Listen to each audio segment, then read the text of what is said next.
In this video, let us understand the testing lifecycle in a software development process. What are the different phases, where it starts and when it ends, how testing team will play a role during these phases of testing lifecycle. Testing lifecycle, when a project kicks off along with the development team, testing team also starts working on the project. They starts with requirements analysis. As project starts, product management will explain the requirements which has to be implemented, and they will make it more detailed so that entire development team along with the testing team will understand better for the implementation. And development team will start working on the product design at the same time, whereas testing team will analyze and understand the requirements and come up with high level test scenarios. We can also refer them as UAT, which is called as user acceptance test, to match with the functional requirements. The next phase in the testing lifecycle is test planning.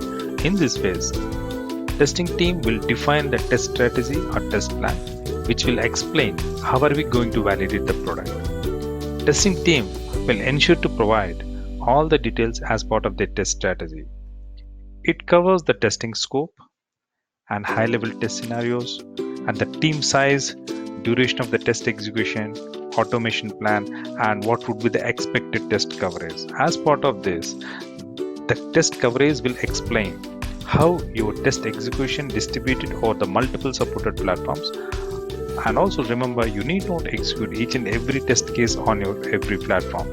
It will be so much of time consuming, but you need to distribute the test execution in a way that you should be able to certify all platforms. And also, as part of the test strategy, it is also important to mention risk and mitigation plan. During the testing phase, what are the different risks QA team may anticipate? If in case, what is the alternative solution to move forward when the risk arises? And once the test strategy is ready, testing team should ensure that it has to be reviewed by the other stakeholders like product management, development team, and also with the support team.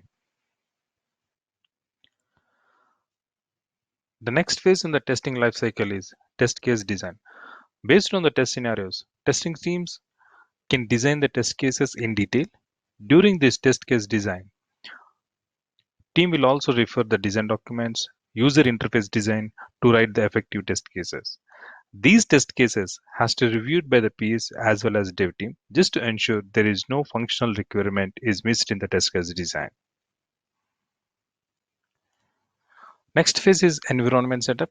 While the development team busy with coding and unit testing of their implemented features, testing team can build a test execution environment, which can be physical or virtual environment, depends on the company's infrastructure.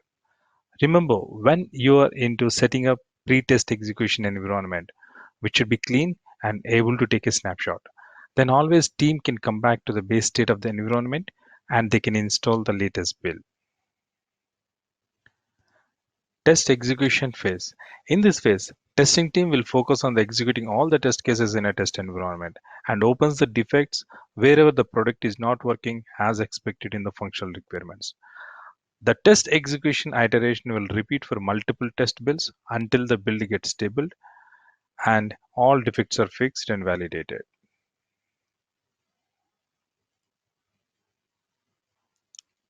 The final one is test closure phase. Testing team will announce the test closure once they met the following criteria. 100% test execution will be done. No P1 or P2 bugs in open state. Those should be fixed and regression testing should be complete. All defects in a testing state should be validated and closed. Then the testing team can certify the product and which can be released. This model is a perfect example for the traditional approach, example waterfall model.